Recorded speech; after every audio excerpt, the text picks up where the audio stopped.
In the course of my job, to say nothing of my hobby, I had been on the scene of hundreds of murders, many of them so gruesome and savage that they shocked even me. And at each and every one of those murders, the Miami-Dade team had set up and gone on with their job in a relaxed and professional manner. At each and every one of them, someone had been slurping coffee, someone had sent out for pasteles or donuts, someone was joking or gossiping as she sponged up the gore. At each and every crime scene, I had seen a group of people who were so completely unimpressed with the carnage they might as well have been bowling with the church league. Until now. This time the large, bare, concrete room was unnaturally quiet. The officers and technicians stood in silent groups of 2 and 3 as if afraid to be alone, and simply looked at what had been displayed at the far end of the room. If anybody accidentally made a small sound, everyone jumped and glared at the noisemaker. The whole scene was so positively comically strange, I was certain I would have laughed out loud if I hadn't been just as busy staring as the other geeks. Had I done this?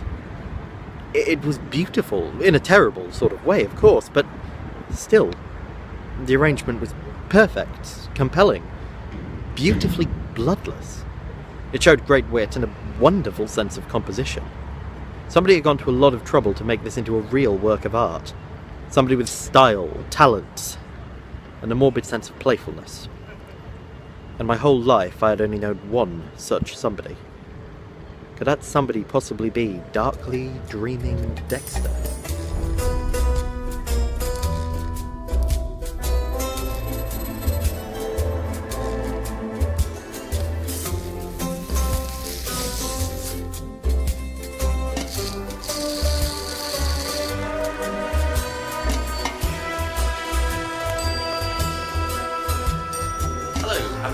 Hotline Miami, I felt in the mood for more Florida-based violence with serial killers and a focus on blood.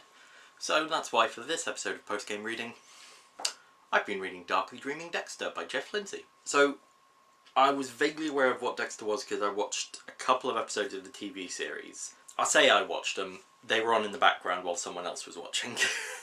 I think I was just on my phone. I was aware of the concept, but I didn't really know a lot about it. Now, what I was expecting was that Dexter was going to be like the Punisher from Marvel, or maybe like Yagami in the early chapters of Death Note. He's killing people because he thinks they deserve to die, they're bad people, they're criminals, they're evil, etc, etc, etc.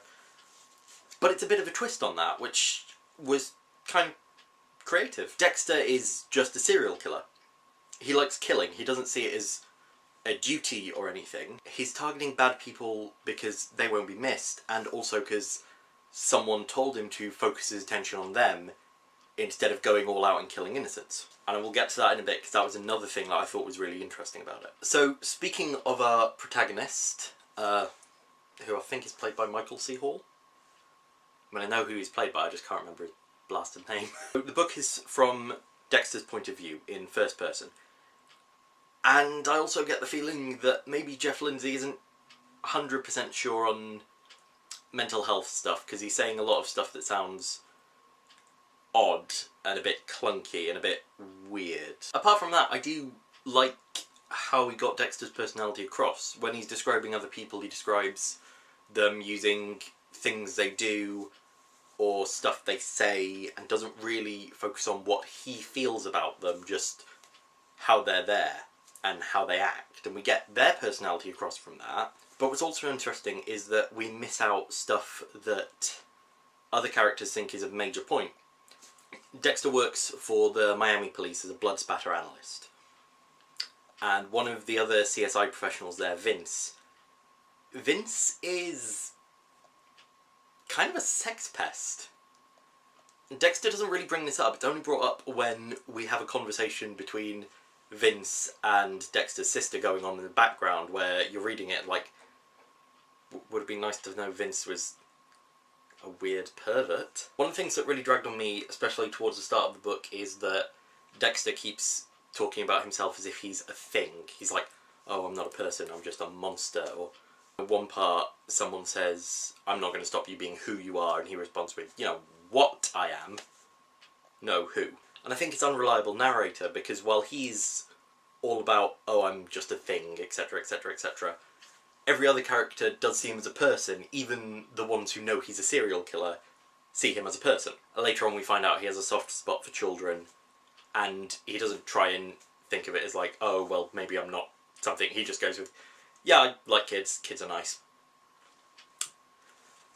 And then the other thing we get is, later on he says he enjoys hockey, and he tries to make a big deal that he likes hockey because it's so violent and so brutal.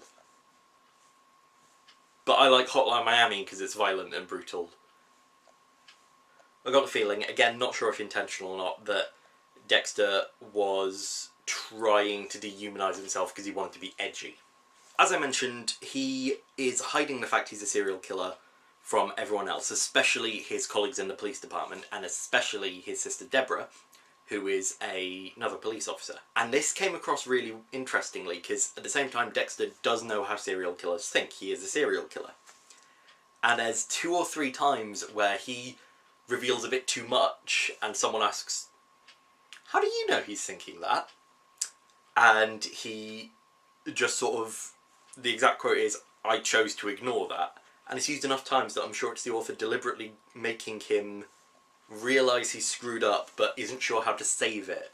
And I know I'm drawing more comparisons to Death Note, which, as I said, was not a perfect analogy, but it's a good comparison between Light thinking everything ahead in his plan to cleanse the world, and Dexter, who feels more human. He feels more like he can slip up. It feels like there is tension. He's not flawless. He's not completely got everything planned out. We also see a load of things where he overthinks everyday interactions. He thinks his girlfriend wants to yell at him for something, and he sort of goes into her house fully expecting her to be ready to scream and throw stuff, and he's completely thrown because she's just there in lingerie, and he's like,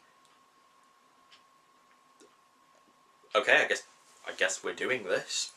And he's completely thrown because she's there in lingerie, and he's just like, okay, I guess we're doing this. I want to talk about some of the secondary characters. The first one is Harry, who is actually dead before the story starts. Harry is Dexter's foster father, who is a police officer, and Harry is one of the people who knows Dexter is a serial killer, and when Dexter's a kid who's been killing animals and burying them in the garden, he takes Dexter out camping and says, hey kid, there are people who deserve to die. And that was, up until that point, I'd been sort of reading this book, solely planning on doing it for a post-game reading video and then leaving it. And then I read that bit and I was like, oh, okay, this is interesting. And I was wondering if maybe the plot was going to be Harry wanting to use this kid to get revenge. Because before the start of the book, Harry dies of cancer and he knows he's got it and he knows he's on his way out. And I got this idea that maybe he wanted to use Dexter as like a revenge thing to kill criminals he couldn't catch. But from what we get in the story, it feels more like he's trying more to protect Dexter than anyone. He's basically training Dexter up to go and kill serial killers, but also how to keep himself hidden, how to blend in, how not to draw attention to himself, and most importantly, he doesn't suggest killing criminals because they deserve to die, though he does mention that.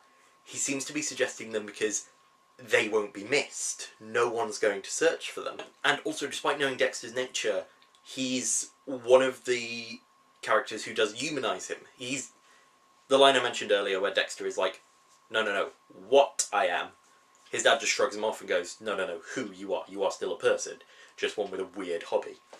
Not really a hobby. Harry's other child is Deborah Morgan, who is another police officer. She is Harry's biological daughter, because, like I said, Dexter was adopted. She starts the story as a police officer on Vice, and she's basically running sting operations. So half the time we see her, she's wearing like a crop top and fishnets. And she's basically been given this job because she's a good police officer, but she also has boobs and is good at interrogating people, so sting operation? She wants to go on to homicide though. She desperately wants to go on homicide, and when a whole bunch of new murders start coming up, she gets her brother Dexter, who's doing work with the police and is going to be close to the murders in the CSI, to help her try and find information to get up in there. She's a very good comparison to the lead detective on the murders that form the plot of the book. Deborah Morgan and Detective LaGuerta are both hella ambitious, but Morgan wants to stop the guy killing. LaGuerta just wants to catch a criminal. When LaGuerta does catch the wrong guy and basically jeopardizes the case in order to raise her profile, Deborah does the opposite. She lowers her profile by saying, "You've got the wrong guy." And she does sort of do it at Dexter's insistence, because one of the other things about them is, although LaGuerta and Deborah are ambitious as hell, LaGuerta knows how to kiss ass and knows how office politics work, whereas Deborah is coarse and anxious at public speaking and not the best at knowing how to kiss up to people. That's the thing I did like. Both of them were really ambitious detectives, but so it's nice to read something where ambition isn't shown as totally evil, but we see you can have evil ambition and you can have pretty good ambition. So Darkly Dreaming Dexter is the first in a series of, I think, 6 books, but I'm not 100%, I'll have to double check that. But it's very clear that the relationships going on have been going on for some time. Like I said, Dexter doesn't describe personality or anything, but the way he describes stuff does make it clear that these people know him, they've known him for a while, a lot of them like him. Dokes doesn't like him. I actually love his description of the police sergeant, because Sergeant Dokes hates Dexter, and Dexter's honest response to this in his head is, "Oh, thank God, someone realises there's something weird about me. I was worried about the police for a second." And I'm going to jump from that onto something else, abandoning my previous point for a second. It's really interesting how Dexter views the police. He views them as doing a public service, and he always uses words like that. Like, he also mentions about social cohesion when he's talking about the police in a later bit. It's kind of interesting because he doesn't seem to see the police as much of a threat, which I quite liked. I felt that turned his likability down, so I'm still rooting for him, but I still admit he's a knob. It also makes him seem a little bit arrogant as well. Not a bad character trait, not a good character trait, but, you know, it got across to me, and I'm dense as hell. What was I saying? Yes, so, back to the previous point. Relationships have been established clearly. I actually did have to double check, was this the first book in the series, about quarter of the way through the second chapter, because every person does seem to have a set out personality already. It doesn't seem to be described, their appearance is made very brief. It keeps the pace going. There's one very good comparison between the first chapter and chapter 14, which are both murders Dexter commits. First chapter is a murder he's been planning for a while. He's got everything arranged, he's been checking everywhere. So he goes in, kills the guy, has a lot of fun cutting up the body and stuff, and then goes home. And then in chapter 14, he's feeling a bit antsy and a bit restless, and he does some pretty stupid mistakes. He follows a guy he's been tracking for a while, kills him in a relatively public space, and is sort of forced to run away. And then he starts freaking out because it's like, I didn't get a trophy from him, I didn't take a drop of blood to put in my slide collection, oh, what do I do, what do I do, what do I do? And for like the next 2 chapters, while he tries to get a drop of blood to put in a slide, because he keeps those as trophies, he's talking about how stupid he was and how he should have planned it out better, as well as being a really nice comparison between 2 very different kinds of killing people.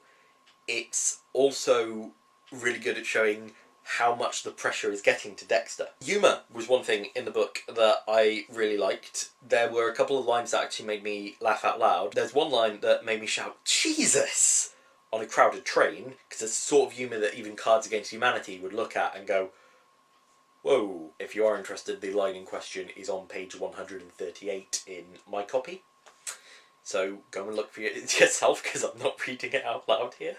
Again, going back to the way Dexter speaks, I love that he narrates all his actions, and he uses a lot of alliteration, which I feel, from a Doylist perspective, is Jeff Lindsey workshopping titles, like Dear Darling Dexter, Dry Happy-Go-Lucky Dexter, etc, etc, etc. Another thing about the way Dexter narrates is he often goes off on little tangents. As I mentioned, the plot of the book is that there's another serial killer going around, and Dexter sort of really wants to meet this guy. And when this killer sends him a message, Dexter sort of puts on this thing of like, it's like being asked out to prom by the quarterback. Oh, little old me, excuse me while I flutter my eyelashes. No, no, I'm a good girl who doesn't go out with serial killers. Paraphrasing, but still, and that was one of the aforementioned lines that made me chuckle.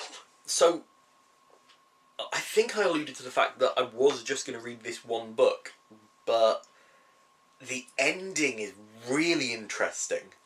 And I mean really interesting. It sets up the rest of the series. Okay, this is the point where spoilers get really, really, really big, because I'm about to spoil the last 2 chapters. Essentially, Deborah finds out he's a serial killer, and knows that he's targeting criminals, but she doesn't do anything about it. The implication is she's going to let him go off doing this and maybe even help him. Furthermore, the killer they've been tracking for the whole book escapes and goes off somewhere and is probably still loose in the city. That's the thing that I really found interesting. So now Deborah knows that her brother is going around murdering people.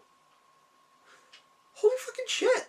No, so I actually really want to read the rest of the books to see how that develops, because that sounds like such an interesting dynamic. Anyway, thank you for watching this episode of Postgame Reading, where I've been reading Jeff Lindsey's Darkly Dreaming Dexter. Like I said, I want to read the other ones a lot now, so look forward to more reviews at some point when I can finish this to-read pile that is cluttering up my room. If you want to watch more Postgame Reading, you can click that little button down there. And if you want to watch the Hotline Miami review, you can click that little button up there. I'm going to wait for 20 seconds and let you make your choice. Okay. If you're still here,